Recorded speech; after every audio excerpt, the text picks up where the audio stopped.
age, the surah of the age in the Quran.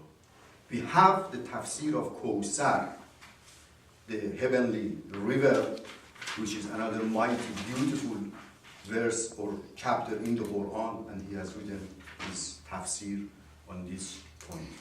Then it comes to the Kitab Bayan in Maku later on.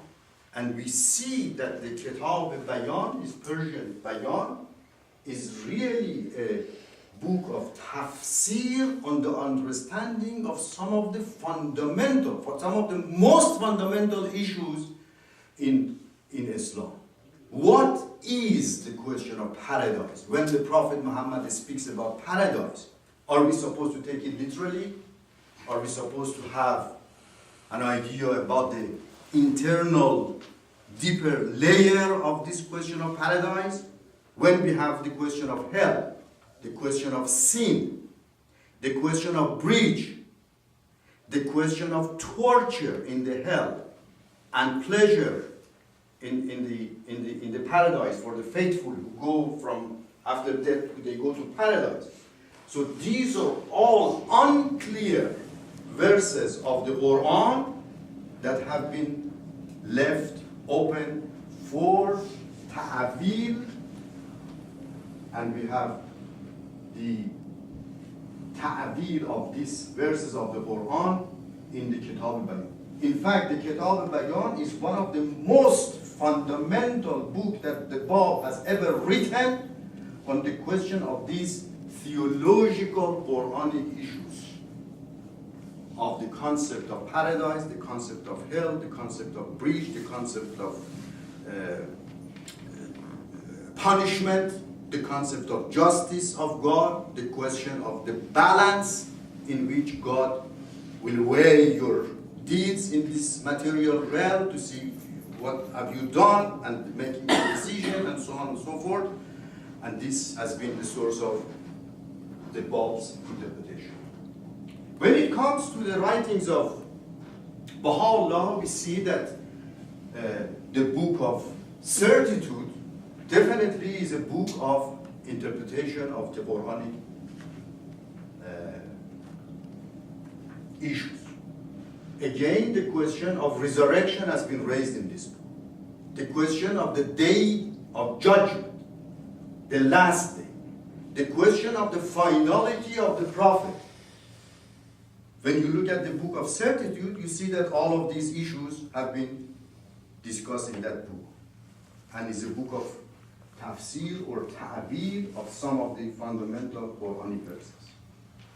During the Baghdad period, before the Kitab-e-Iqan, we have the tafsir of Baha'u'llah of kullu ta'am. Every food is lawful to the Bani Israel, to the children of Israel. This is a verse in the Quran. And Mirza Ghair Qabsas from Shiraz has asked Baha'u'llah to write an interpretation about this kullu ta'am. And it's one of the longest tablets of Baha'u'llah devoted to the interpretation of this Quranic verse. When you look at the hidden words, 1274, when you look at the 7 valleys, particularly 1272, at the end of Kurdistan period, you see that he is interpreting the stages of human developments in a very, very poetic, spiritual language. And he goes on to say that these 7 stages are not material stages. You have to have an intellectual understanding or interpretation of these stages, which has been given in a certain text of the Persian poetry, but the message is spiritual growth in the stages of knowledge and love and unity and annihilation at the end. So he's talking about the message of these 7 values in that word. The writings of Baha'u'llah, from the interpretation point of view, is then full of references and interpretation of Quran, and particularly is very, very important source of the interpretation of the Persian Bayan. During the Adrianople period, we have the basic question of understanding of the position or the station of him whom God would make manifest, and how this personality should be understood and be interpreted, and what is the situation of this promised one. And in this period, I think it's in Gregorian calendar is 1866, probably 67. He wrote his mightiest book on the topic, which is Kitab Badi', on this interpretation of the Persian Bayan on the question of Man Yuzirullah, and what has been meant by the Bab on this personality, Kitab Badi'. Then when he came to Akka, I'm just having a glance at some of his works. I'm not very systematic in this approach, but anyway, when he came to Akka, he was approached by Sheikh Mahmud Arabi, one of the thinkers, intellectuals interested in Islamic issues, and he asked for the interpretation of the tafsir, or interpretation of the surah of Vashams, the surah of the sun, which is one of the most beautiful surahs in the Quran. And Baha'u'llah wrote his commentary on this surah to Shams, surah Vashams, the surah of the sun, the chapter of the sun in the Quran, and is one of the early works of Baha'u'llah written in this period of Akka. Then it comes to the question of the last work. I jump here about 2 decades.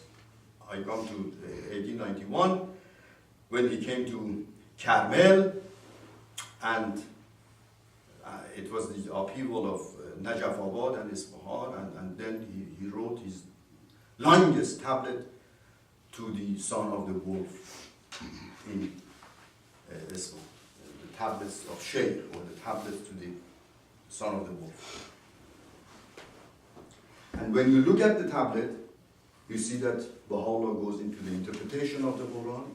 He goes into the interpretation of the Old Testament and New Testament, and particularly because he's in Carmel, he goes to the New Testament and Old Testament, and what Isaiah has said, what Jeremiah has said, what we have in Matthew and Luke about the importance of the Holy Land and the Carmel.